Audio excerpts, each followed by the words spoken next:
Blessed is the man who does not walk in step with the wicked, or stand in the way that sinners take, or sit in the company of mockers.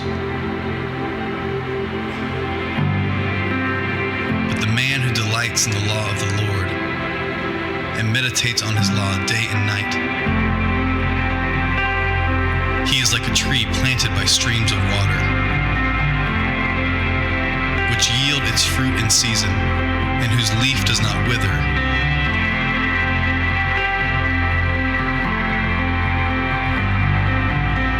Whatever he does prospers.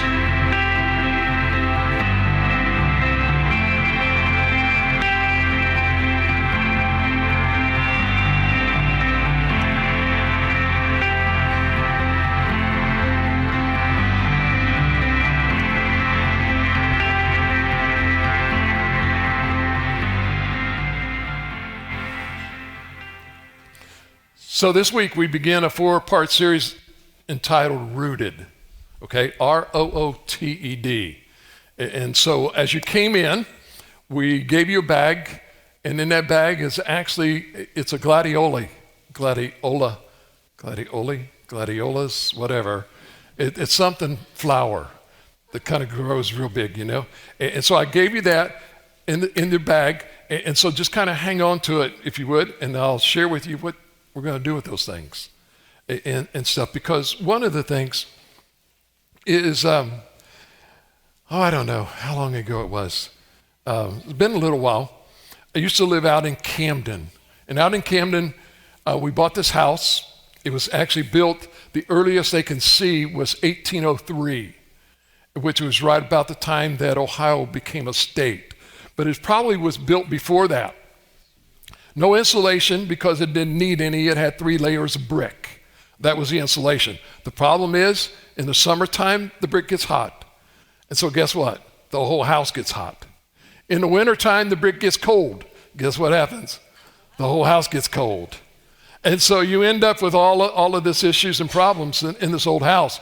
Plus, it was right after we moved in, we decided to get some new windows because the windows that were in there, they were just windy. Storm window and everything. I mean, they were bad. Let me share with you what happened to the windows. Those windows were so old in that house that when they went to take them and just take the glaze off of it, they all shattered into pieces, which made it an easy time to remove them because then all they do is just beat the frames out and put the new ones in. But anyway, we had 6 acres. I am a city boy. Grew up in Hamilton. We had our house and about 8 to 10 feet between each of the other houses. It was almost like row houses, okay? But my mom and them would kind of build a little garden out in the backyard and everything. So what happened was when we got this farm, the farmhouse, it was the farmhouse that was all of the acreage and they had subdivided 3. So we got the farmhouse. I had 3 acres of ground on the bottom, which we never touched. I let the guy, 8 acres? Okay. So I had about 3 or something down on the bottom and about 5 up at the top. They had planted corn in the top, and the guy down the road, I just let him plant corn in the bottom. So here I am going to mow and figure out how am I going to get grass in this place, because there's no way I'm going to sow grass. So eventually all I did was just kept mowing and mowing and mowing, and eventually I ended up with the prettiest grass around. Well, then my mom decided, well, you know, Chuck, you got a lot of place here. You need to plant a garden. Some of the greatest memories that I have is my mom out there with me.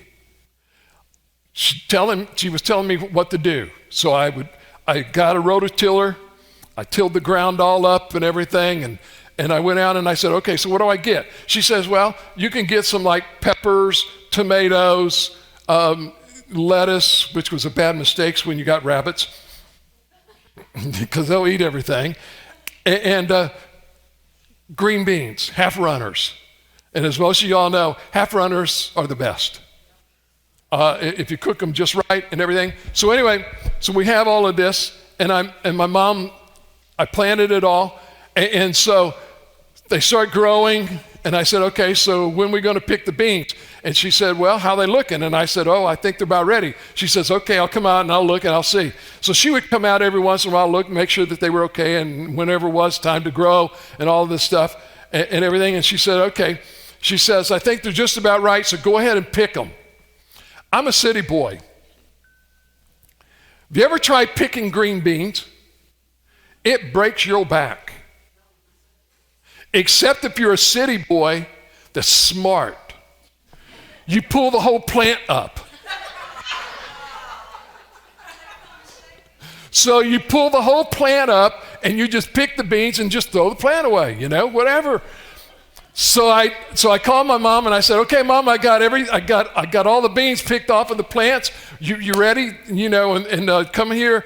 And I had a big old tub and all of this stuff, and she's going to sit down with me and just shuck beans. She comes out there and she says, where's all your green bean plants? And I said, they're all laying down out there. I picked all the beans. She says, no, you pick the beans off the flower again.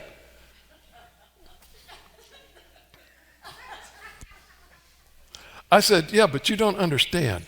You know how hard it is to pick those things? She says, I did it all my life. I said, I know, but it's easier if you want to pick some green beans, just go to the vegetable stand. They're already picked for you. She says, but it's not the same. And you know what? She's right, it's not the same. The memories that you have with your mothers, your family, when you're sitting down, stringing those beans and breaking those beans, the memories that you'll share are absolutely amazing. And you'll find that that's what we live life for.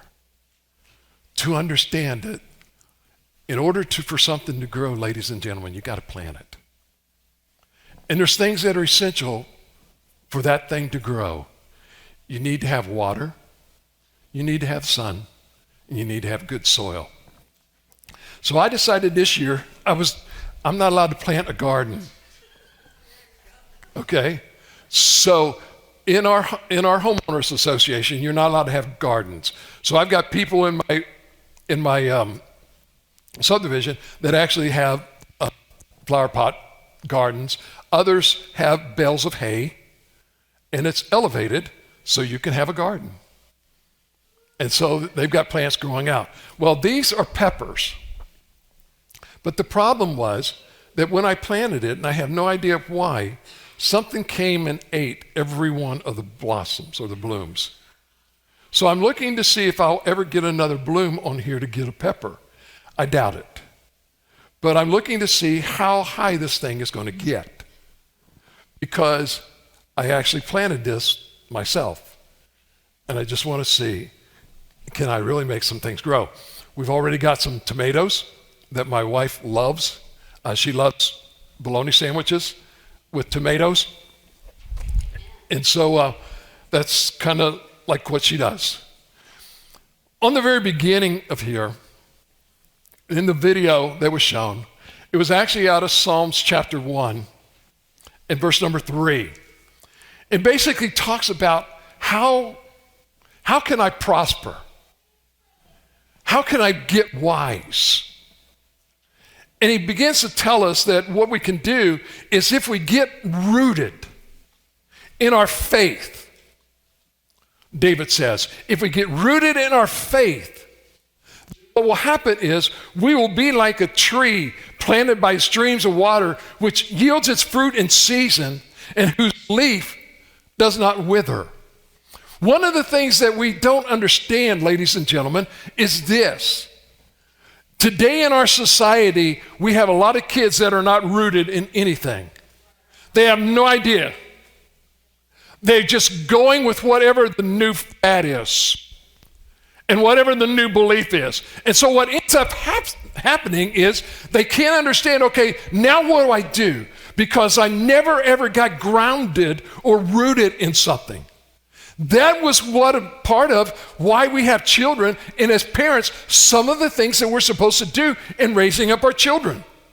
We raise up he said to raise up a child in the way of the ways of the Lord, and when the child is old, it will not depart.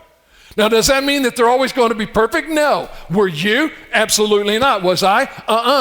My mom and dad took me to church. As I constantly will tell you, I was drugged to church. I was a drug baby. I was drugged to church and from church the whole time, right in front, and you had no choice. When it came Sunday morning, you didn't say, hey, I'm sorry, but I stayed up all night with my friends. Sorry about that. You should go to bed earlier because you know you're going. There was no option. Today we give our kids choices on a lot of things. So what we need to do is let's go. We'll have it on the screen if you would. Matthew chapter 13, verses 3 through 9, which is a parable that Jesus used. And in between some verses here we're going to skip is a part of where he explains. They asked him this question. They said, Lord, why do you teach in parables? And he says, well, the reason I teach in parables is this. You won't listen to me. I can continue to speak to the people, to you, but you won't listen to me. You don't hear me. So if I speak in a parable to a subject matter that you kind of understand, then maybe you'll hear what I'm saying and listen to my words and be able to understand what it is that I'm trying to say to you. And so here is this parable that he is speaking in Matthew chapter 13, verses 3 through 9. You got it? Okay. All right. Hang on. I'll read to you. Then he told them many things in parables, saying, consider the sower who went out to sow. As he sowed, some seed fell along the path. The birds came and devoured them. Other seed fell on rocky ground, he said, where it didn't have much soil. And it grew up quickly, since the soil wasn't deep. But when the sun came up, it was scorched. And since it had no root, it withered away. Other seed fell among the thorns, and the thorns came up and choked it. Still other seed fell on good ground and produced fruit. Some 100, some 60, and some 30 times was sown. Let anyone who has ears, he says, listen. And then he goes into the explanation in verses 10 through 17. But I want to skip down now to his explanation as he begins here. He says, so listen to the parable of the sower. When anyone hears the word about the kingdom and doesn't understand it, the evil one comes and snatches away what was sown in his heart. This is the one sown along the path. And the one sown on rocky ground, this is one who hears the word and immediately receives it with joy. But he has no root. Therefore, it's short-lived. When distress or persecution comes because of the word, immediately he falls away. Now the one sown among the thorns, this is the one who hears the words, but the worries of this age and the deceitfulness of wealth choke the word, and it becomes unfruitful.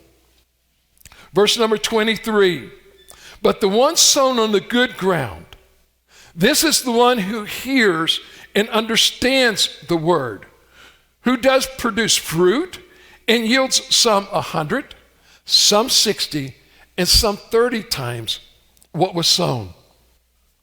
Now, when you begin to look at what he begins to start saying to you and things that are there, is this.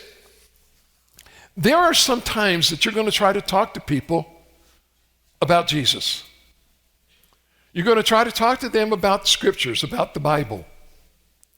And they are going to be so hard, they're not going to listen. They don't want to hear. I don't care how much that you keep going to them and how much you keep trying to work with them. They have become so hardened. They don't want to hear it. I was talking to someone this week. I was talking to them about coming to church. And they said, well, you don't understand. I grew up being taught that everybody in church is a hypocrite. That people in church will tell you one thing and they'll do something totally opposite. And he said, and so my mom and dad said, don't even bother going to church. And then all of a sudden he starts coming to church and he finds out not everybody's like that. And I said to him, I said, well, let me ask you this question. Have you ever gone to a doctor and you had symptoms of something, but you just didn't know what it was? You knew something wasn't right. And you go to this doctor, and the doctor tells you, here's what you've got, take this medicine. But you don't get any better. You go back to him again. He says, well, we tried this. This didn't work, so let's try something else. He tries something else, and it didn't work. You go back the third time. He gives you a different medication, and it doesn't work. What do? Why do you go to another doctor? Oh, no, that doctor had no idea what he was saying. He evidently was practicing medicine. Right? I mean, that's what they do. They practice medicine, ladies and gentlemen. They don't have all of the answers, but yet they've got the degree, and they'll tell you this is what you'll take and it'll make you better, and sometimes it doesn't. Why? Because they don't know the makeup of you. The makeup of you may be that it may make you worse. But you don't give up on doctors. So the same thing should go with Christians. There are some Christians that are bad. There are hypocrites in church. Jesus even tells us that there will be many in that day that will stand before me and say, hey, Lord, listen, we raised the dead. I don't know about y'all. I've tried for 30 years to raise the dead in a church, and they're still dead. I'm still trying to perform my first miracle, to get them alive. It just doesn't happen. This is a joke, okay? But you understand, there are some people who actually raise the dead. I don't know about you, but man, that's a miracle. They've healed the sick. And they've done many miracles. And Jesus said, yeah, you did those things, but guess what? You never knew me. I don't know you. And he says, depart from me, you workers of iniquity, because I don't know you. You can know God, ladies and gentlemen, but he's got to know you.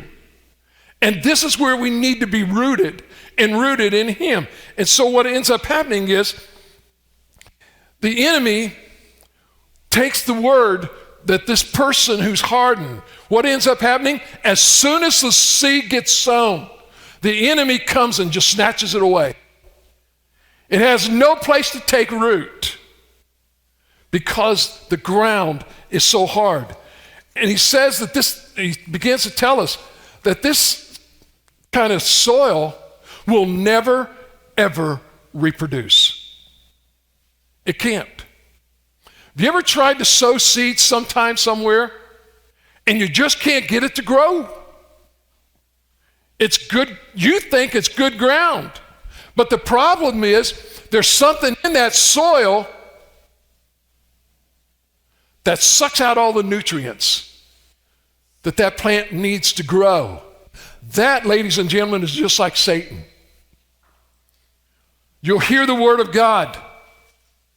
And what Satan will do is the first thing he'll do is try to divert your attention to something else. Don't listen to the word, he'll say. That guy up there has no clue. You see, you think you got issues. That guy up there is perfect. And that's the wrong person. I am not perfect. My wife's not in here. Oh, she is. I was looking back there for you. I was going to say, and now I can. Am I perfect? You can say amen.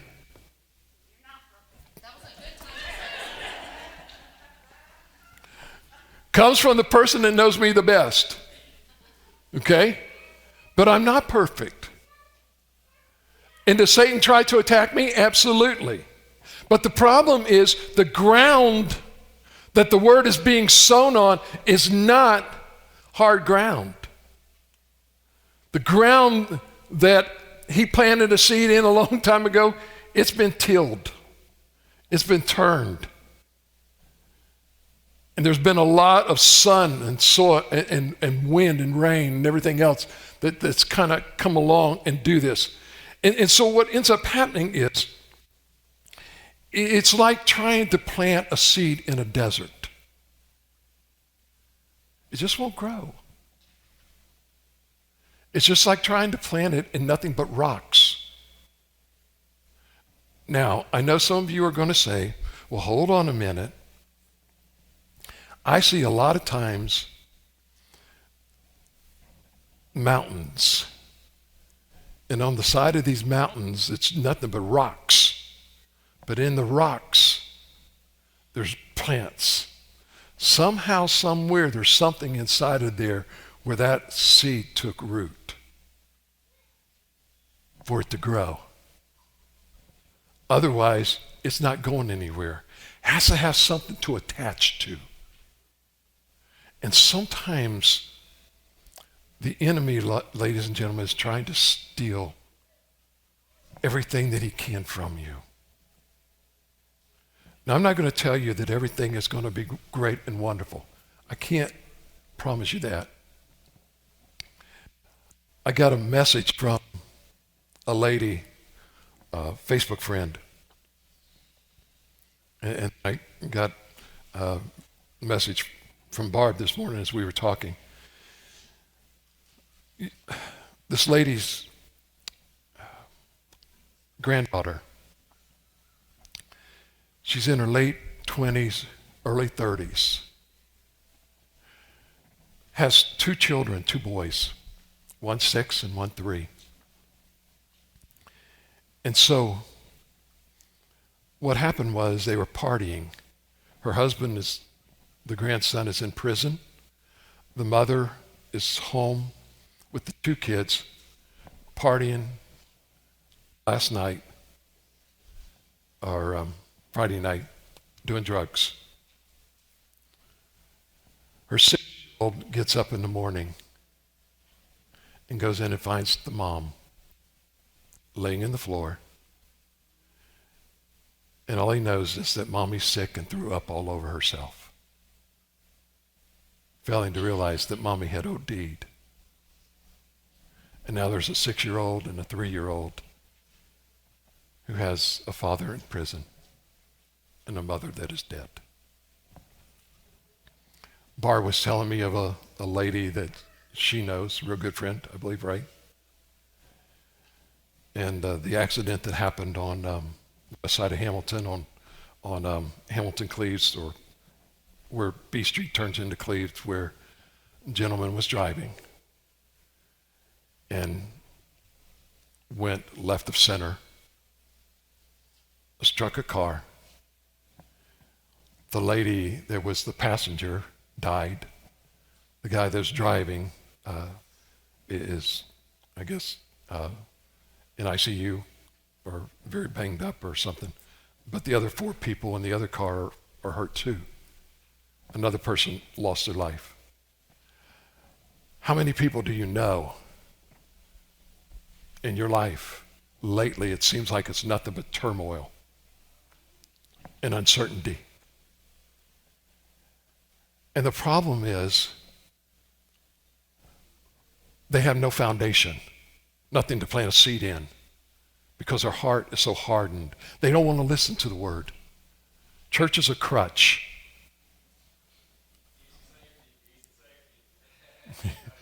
It is a place of safety.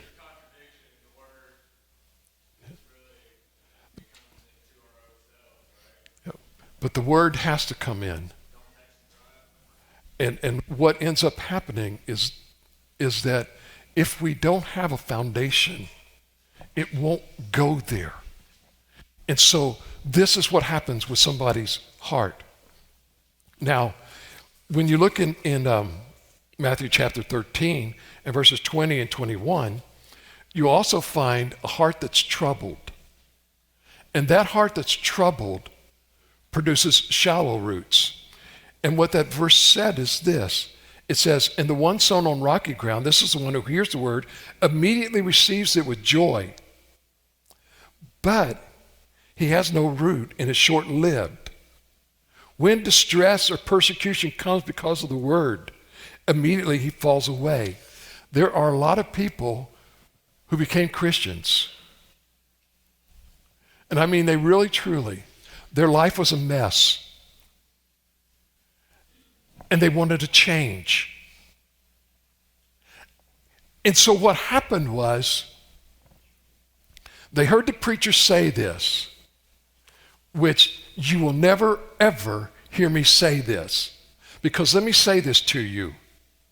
A preacher who tells you this statement is lying to you.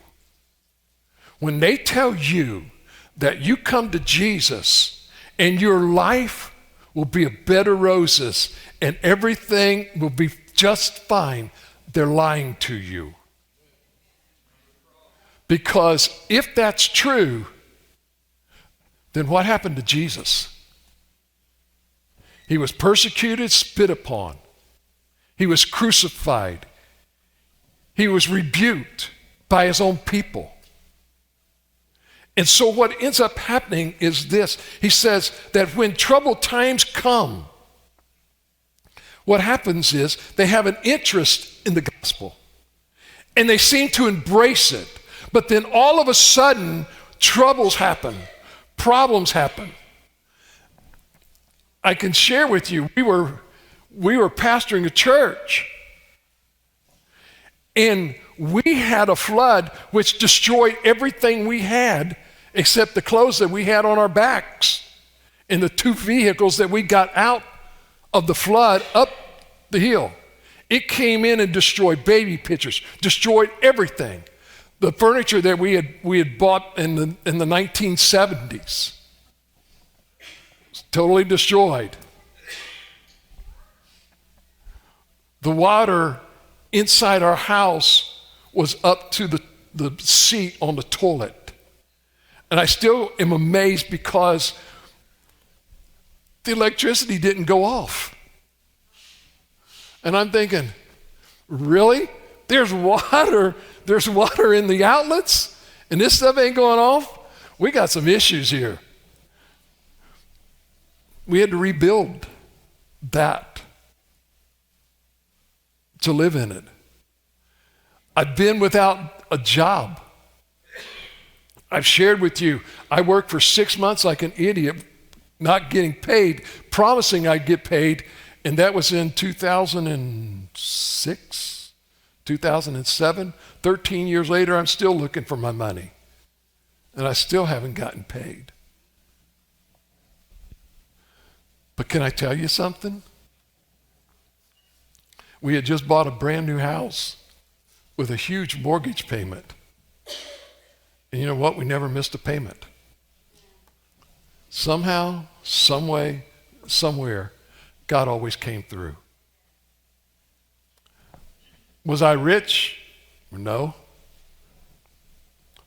There were times you had no idea what we were going to be able to eat, but we had friends and people who helped in multitudes of ways.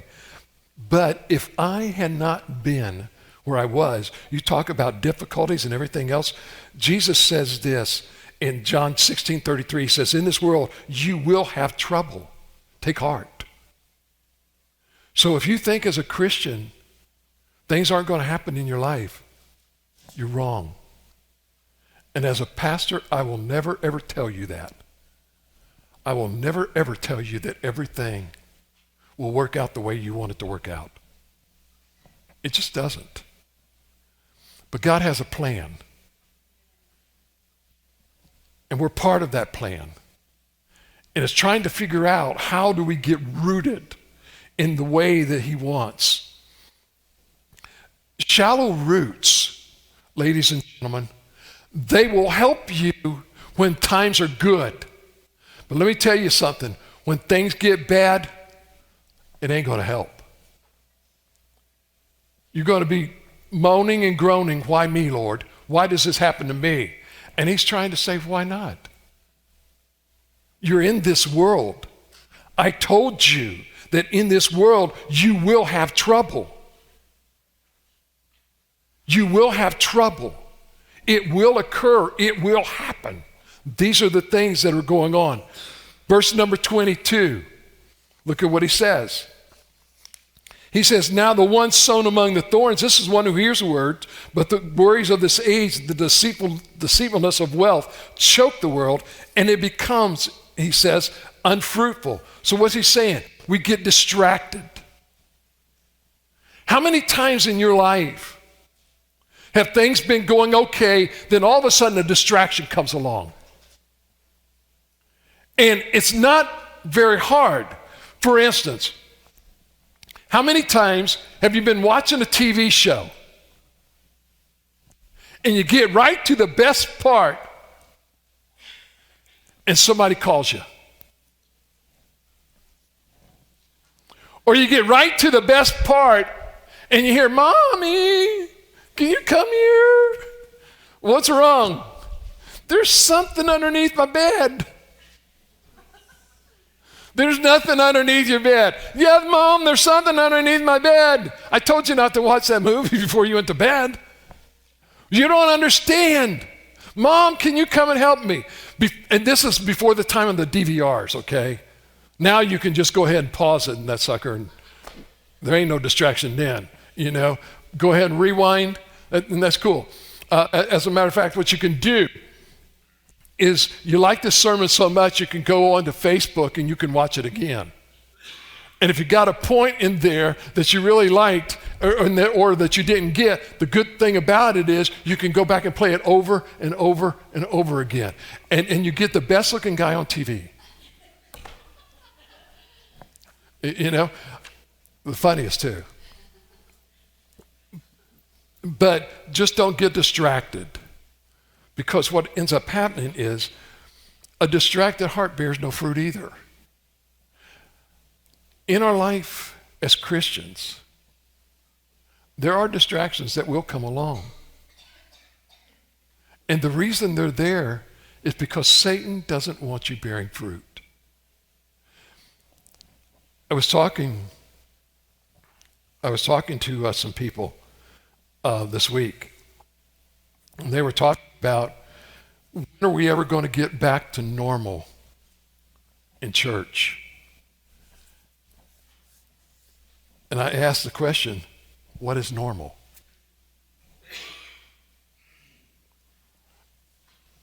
And they said, well, you know, we'll just come in with no issues or no problems. And I said, it will never go there. It will never go back.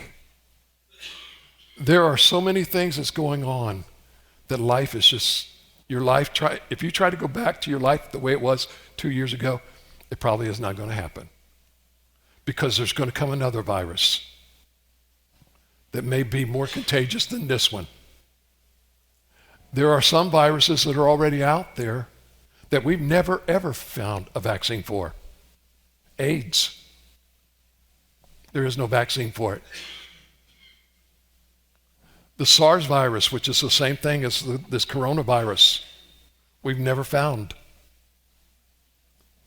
a vaccine for it. Can I also tell you something?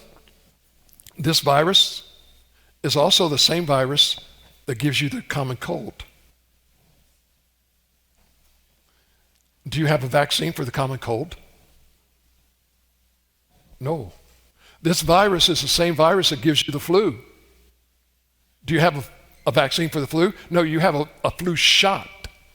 And that flu shot, they hope and pray is the right strain that's going to get that year. And guess what? Most of the time they're wrong.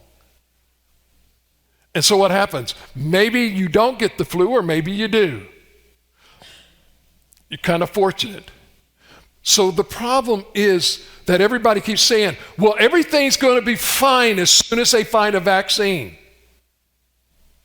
They may never find a vaccine, so that it may never, ever be fine. There are so many distractions. It's the same thing, like we were saying, coming to church. A lot of people don't want to come to church right now. They're afraid. And some you can't blame. What if I get the virus? And what if I've got a grandma? Or I live in a 3 or 4 generational house. And somebody in there, like I was sharing, my son is out in Arizona. Arizona right now is a hot spot, the worst in the nation as far as death ratio. And remember what they said? They said that the sun would kill it. As soon as it got hot, it would go away. Tell that to the people in Arizona, honey. It's 103 degrees, 104 degrees. How hot can it get? And they got it spreading all over the place. It's not killing. They're guessing. They don't know the answer because, number one, they're not God. Why it's happening, I don't know, but He does. Part of it, I believe, is to help the church, because what the church has become is an inward-focused building where everybody says, I'm going to go to church. And what do? They come in, they sit down, they hear a nice little sermonette, anymore, like the songs that you're singing, you saw in the videos of Elevation Worship. They're going to those churches. Why? I can go in there and honestly, you can play with my emotions. I can really get with the beat. The words are great, the songs, everybody's going and everything's going great and everything's happy and all this stuff. And guess what? I can get lost in there and nobody knows it. Nobody knows who I am. And I can go out, do my own thing, and come back next week. Is it a bad thing? They're reaching people. That's cool and great, and that's wonderful. But what's happening is the church has missed that interpersonal connections. And those are things that are important. The family has been destroyed. People need those connections. I hear people all the time say, you don't understand, Pastor. I don't need anybody. Then you're calling God a liar. Because God said to Adam, hey, dude, I love you, and me and you's got a good relationship. I love the relationship I have with you. But what I see is this relationship with Dr. Doolittle with all of the animals just ain't enough. You need some other human to relate to. That's where church comes in. But also to the same token of going out and sharing and telling people about Jesus. Are you going to run into these kind of people? Absolutely. You're going to run into these kind of people. But guess what? You're going to run into this kind of person that's in verse number 23. Okay? And that is this. He says, but the one sown on the good ground, this is the one who hears and understands the word, who does produce fruit and yields some 100, some 60, some 30 times what was sown. As I was sharing with you, my friend, Jesse Galuda, who actually had came here and was raising money to go to the Philippines to start a church. He got his money. He goes there. You know what he does? Every morning, they go out and they pray with their leaders in their city. Now you got to understand something about the Philippines. In the Philippines, it is a lot of Catholics and a lot of Muslims. And here he goes in there, and they started this building and everything, and then he'll send me he'll say, hey, Pastor, we had a prayer meeting Wednesday morning. 7 people got saved. Hey, Pastor, we had a baptism. We baptized 22 people last Sunday. They baptized 22 people. And guess what? As they were baptizing 22 people, 15 new visitors accepted the Lord. And it's like every week, the numbers are just phenomenal of this guy that's just reaching. And then he sends me pictures of the little kids that are out there singing the songs, leading the music, and all of this stuff. And you begin to wonder, okay, so what's happening? Here's what's happening. There's a group of people there who is fertile ground, who is looking for the gospel. They're looking for an answer. And let me say this to you, ladies and gentlemen. I believe in this nation right now, there are more people looking for the answer that we've got, but we're afraid to give. What if they make fun of me? So what? They're already making fun of you because you're a Christian. Really? It's like, how many people, honestly, if you ever get out, how many people do you see walking in the stores, restaurants, outside, smiling? Very few. Why? They're afraid. They're just afraid. There is so much uncertainty. What if I get the virus? What if I die? Well, then let me tell you something. Let me tell you about someone that I know. Someone that I met a long time ago. That, do I want to die? No. I don't want to die. I want to live as long as I can live. But if God decides that I get it and I die, then I get it and I die. Because I know where I'm going. And I know where I'm headed. And at the end of this life, I'm going to lay down and go to sleep just like you will.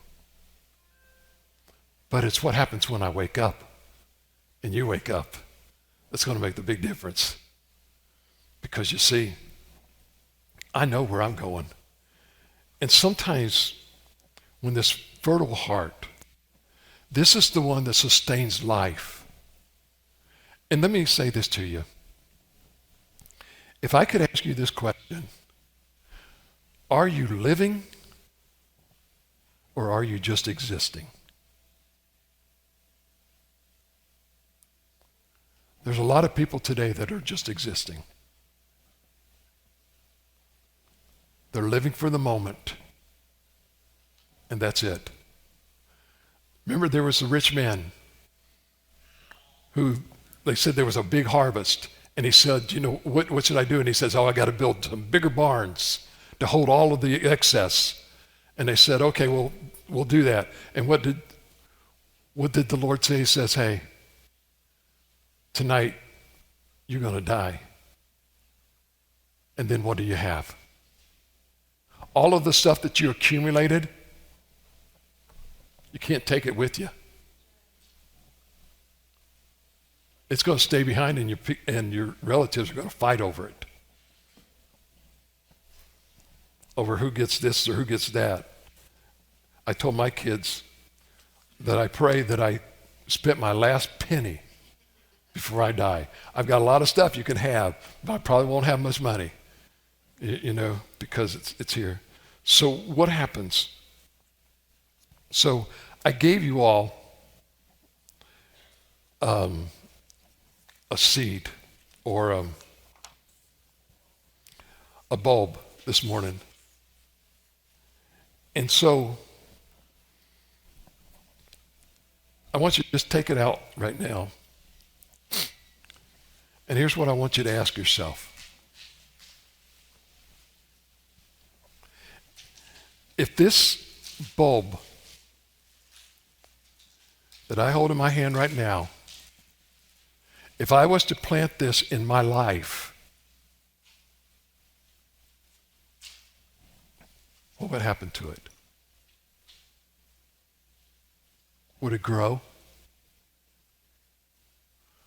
Or would it not even have a chance? You see, because My life is filled with so much stuff. It's just, I don't have time. So let me ask you this question. If you were to take that plant, that bulb, what could you do this week to strengthen the soil in your life? Could you spend some more time in prayer? Maybe you could, how about take a little time off from TV? I mean, you're not too many places you can go. So what are you doing? You're watching TV all the time. Or if you're not watching TV, you're watching this screen. Social activity. How many likes did I get on that post? I just shared that with somebody. Did they get it already? It's like, hey, I just texted them 5 seconds ago. Why aren't they responding? I'm waiting. I needed an answer. And what was the answer? The question was, how are you doing? Well, I don't know how they're doing. I'm concerned about them. They haven't responded in 10 seconds. How about, well, I really don't have anything to do right now, so why don't I just stay in bed later? I can just catch up on my sleep. May I say this to you? You'll never catch up on your sleep. My phone keeps trying to tell me that I have credit. I keep saying, really? I do have this. I'll share this with you. It's crazy. It told me that the other day I slept 15 hours. Okay? It said that I didn't get up till 5 o'clock in the afternoon.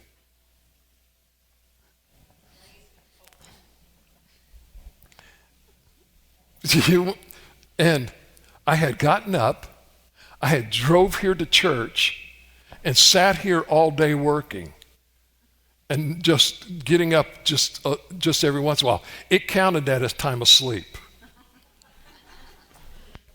So I am a testimony that you can be productive while you're sleeping, and you can sleep while you're awake.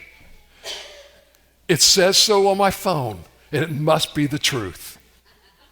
It's just like Facebook, right? If it's on Facebook or on the internet, it's got to be true. So this is what it told me, 15 hours. So if anybody ever says, how much do you sleep now? I just give them my phone. My phone says I sleep at least 7 to 8 hours a day. Stinking thing lies. But maybe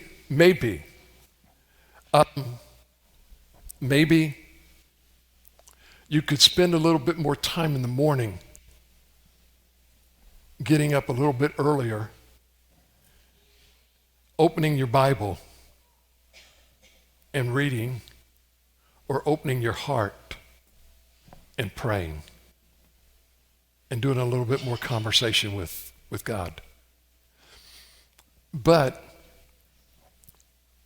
reverse who does all the talking, okay? Because let me say this to you. Most of the time, you can probably get everything that you've got to say to God out in about 2 minutes. But for the next 2 hours, let God speak to you. And I'll tell you, he's got a bunch that he wants to tell you.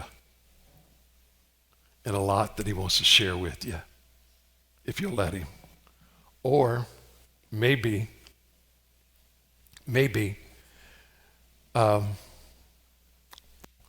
there's some things in your life that you've been hurt. And those things in your life are hindering you from growing. And maybe you just want to say, hey, Pastor, I'd love to sit down and talk with you. I'd just like to talk to you about this. Because this happened to me and I I just can't seem to get past that moment. I can't seem to grow because every time it seems like I'm getting on the right path, every time I get to the right place, Satan reminds me of all the hurt, and I get stuck. And I feel like I'm constantly getting stuck. Can I just sit down with you and let's talk to see if maybe we can't get past that or through that? So that Satan, he'll bring it up again, but instead of getting stuck, you know how to deal with it, to get through the moment, and through the moment, and through the moment, one at a time.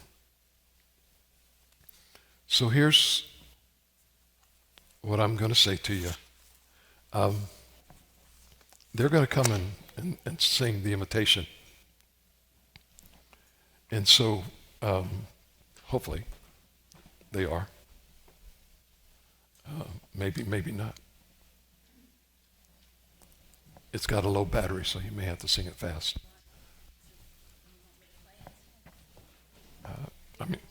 It's up to you guys. You guys can just do something just as I am or something. As you can see, we do things on the fly sometimes. But here's what I want you to do.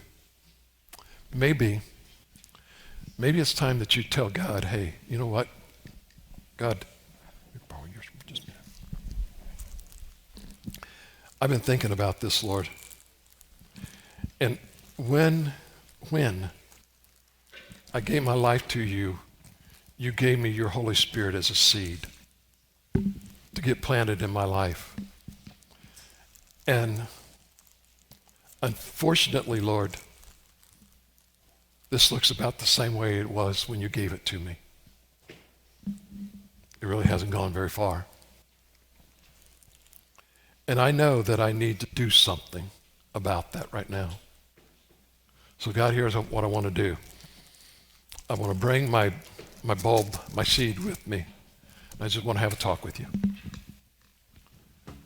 I just want to tell you I'm sorry.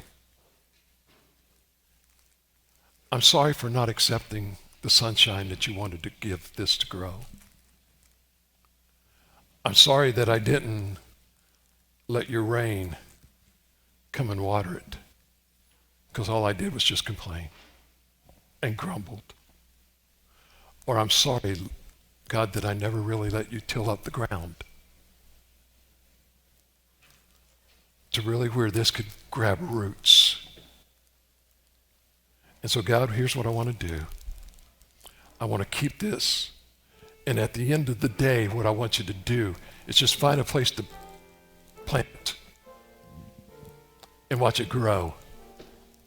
And may it be a constant reminder of a promise that you made to God. That's my seed that you planted in me, Lord.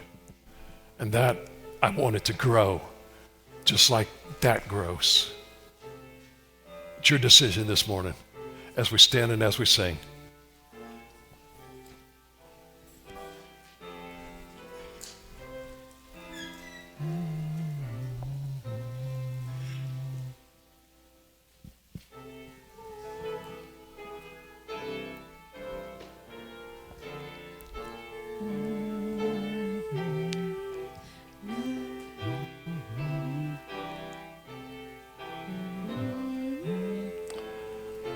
If you just want to talk to him this morning, come on, would you? Light for I look at the Savior, and when I abundant and free, turn your eyes upon Jesus.